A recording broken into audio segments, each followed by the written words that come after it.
ओम शांति। 16 जुलाई 2025 बाबा की मुरली का सार। मीठे बच्चे, जो सर्व की सद्गति करने वाला जीवन मुक्ति दाता है वह आपका बाप बना है। तुम उनकी संतान हो तो कितना नशा रहना चाहिए। तो आज जो हर मन अपने सही रास्ते को भूला हुआ है उसको जो है बाबा ज्ञान के द्वारा सही रास्ता दिखाने आए, उसको ही कहा जाता है सद्गति, अर्थात सच्ची राह दिखाने आए हैं। तो जीवन मुक्ति अर्थात इस जीवन में रहते हुए भी जो जीवन के हम लोगों ने मन के द्वारा अलग अलग बंधन बनाए हुए हैं, तो समझते हैं कि ये दुनिया ही जंजाल है। एक्चुअली में वो जो हमारी सोच बनी हुई है वही जो है वो जंजाल है।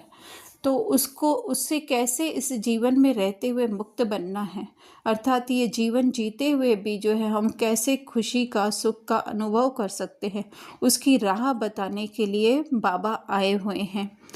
तो वह हमारा बाप बना है, अर्थात कि हमें अपनी सत्य पहचान दी है और स्वयं की सत्य पहचान दी है और वो दी है ज्ञान के द्वारा। तो वही है उनका बाप बनना। हम उनकी संतान अर्थात उनके जैसे ही जो है सर्वशक्ति और सर्व गुणों से भरपूर हैं।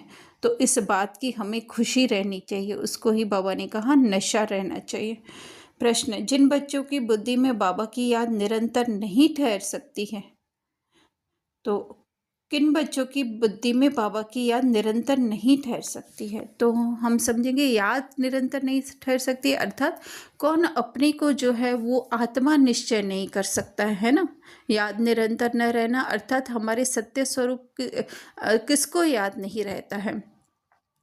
तो उत्तर दे रहे हैं बाबा, जिन्हें पूरा पूरा निश्चय नहीं है उनकी बुद्धि में याद ठहर नहीं सकती। हमको कौन सिखला रहे हैं ये जानते नहीं तो याद किसको करेंगे? जो यथार्थ पहचान कर याद करते हैं उनके ही विक्रम विनाश होते हैं। बाप स्वयं ही आकर अपनी और अपने घर की यथार्थ पहचान देते हैं। तो जो इस दिखने वाली दुनिया में माया के छलावा में जो फंस जाते हैं वो स्वयं को आत्मा निश्चय नहीं कर सकते हैं। तो वही बाबा कह रहे हैं निश्चय नहीं है।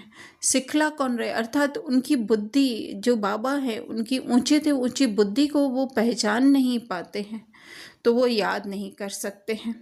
तो याद से विक्रम विनाश होना अर्थात हमारे देह के प्रति आसक्ति, हमारे देह के प्रति हमारी पहचाने वो नहीं मिट सकती है अगर हम स्वयं को आत्मा नहीं समझेंगे। तो फिर देह में आने वाली कमजोरियां, दुख, पीड़ाएं जो है उन्हें अपनी दुख पीड़ाएं लगेगी। तो बाबा कह रहे हैं इस ज्ञान के द्वारा ही जो है बाबा आकर के उनके सत्य ऊंचे से ऊंची बुद्धि की वो या ऊंचे से ऊंचे ज्ञान की वो पहचान देते हैं। और साइलेंस की, घर मतलब कि साइलेंस, जहाँ पर कि हमें वापस लौटना है, हमें सब कुछ छोड़ करके ये शोर, ये दिखने वाली दुनिया कहें या फिर कहें कि जो भी हमें इन स्थूल आंखों से दिखाई दे रहा है, वापस अपनी साइलेंस में अर्थात मूल स्थिति में लौटना है। धारणा, इस पुरानी दुनिया से बेहद का वैरागी बन अपनी देह को भी भूल शांतिधाम और सुखधाम को याद करना है। निश्चय बुद्धि बन याद की यात्रा में रहना है। तो पुरानी दुनिया अर्थात इस विश्व ड्रामा की स्क्रिप्ट के हिसाब से जो अभी हमारा रोल चल रहा है उससे जो है वही पुरानी दुनिया है, उससे ही बेहद का वैरागी अर्थात कि ये अभी पूरा होने वाला, इसलिए इससे अपनी बुद्धि का अटेंशन जो है वो निकाल करके अपने उस शांति की स्थिति, और उस शांति की स्थिति में रहकर जब हम कर्म में आते हैं तो वही जो है वो सुखधाम को याद करना है। निश्चय बुद्धि बन अर्थात कि मैं हूँ ही आत्मा बाप के समान, इस निश्चय इसमें ही रहना, वही जो है वो याद की यात्रा करना है।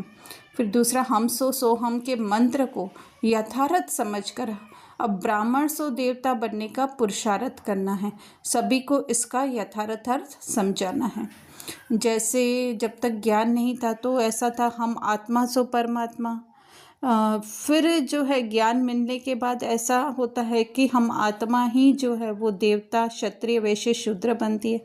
लेकिन अभी बाबा ने सूक्ष्मता में जा कर के बता दिया है कि आत्मा तो एज इट इज़ रहती है, उसको कोई भी बात इफ़ेक्ट नहीं करती है, ना उसमें कोई ऐड कर सकता है, ना उसमें कोई लेस कर सकता है। लेकिन आत्मा का मन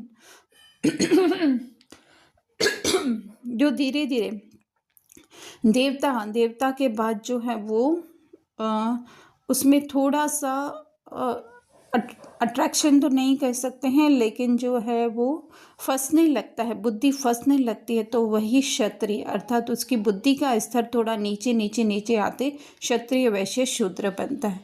तो वही बाबा कह रहे हैं कि यथार्थ समझकर अर्थात बुद्धि द्वारा, और फिर जो है वापस उसी अपने मूल स्वरूप में स्थित होने का जो है पुरुषार्थ अर्थात अधिक से अधिक हमें अपनी आत्मिक स्मृति में रहना है। वरदान: अंतर्मुखता के अभ्यास द्वारा अलौकिक भाषा को समझने वाले सदा सफलता संपन्न भव।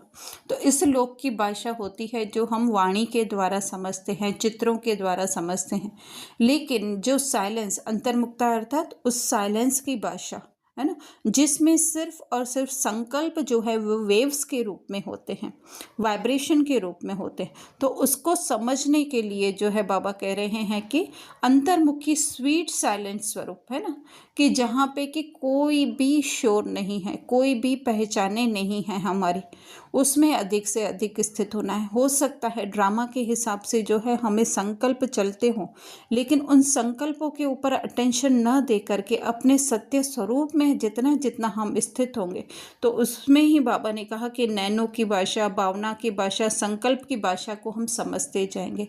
एक्चुअली में होगा तो वही जस्ट वाइब्स के हिसाब से ही होगा जो हमको ये सब भाषाएं समझ में आएंगी। तो बाबा ने कहा यही जो है वो रूहानी योगी की भाषा है जो बहुत शक्तिशाली है ना, क्योंकि वाणी की भाषा के लिए भी हमें आधार लेना पड़ता है, या तो सम्मुख होते हैं या तो फिर किसी इंस्ट्रूमेंट का आधार लेना पड़ता है।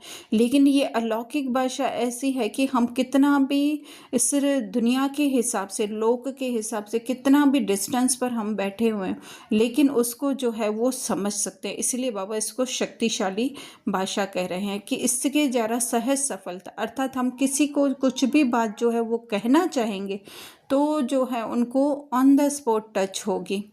तो बाबा ने कहा कि अभी इसके अभ्यासी बनो, तो वो तब हो सकता है जब हम ज़्यादा से ज़्यादा हम अपनी साइलेंस में स्थित होते जाएं। स्लोगन: आप इतने हल्के बन जाओ जो बाप आपको अपनी पलकों पर बिठाकर साथ ले जाए। अर्थात जितनी जितनी हम ये अपने ऊपर जो हम लोगों ने लेयर्स चढ़ा के रखी हैं या आइडेंटिटी बना कर रखी है अपनी, उनको जितना जितना हम मिटाते जाएंगे, उनसे हम जितना जितना दूर होते जाएंगे, उतने हल्के हो जाएंगे, तो साथ ले जाएंगे। अर्थात कि हम वैसे तो हैं ही बाबा के साथ, लेकिन फिर भी जो है स्थूल दुनिया के हिसाब से जो बाबा कह रहे हैं साथ ले जाएं।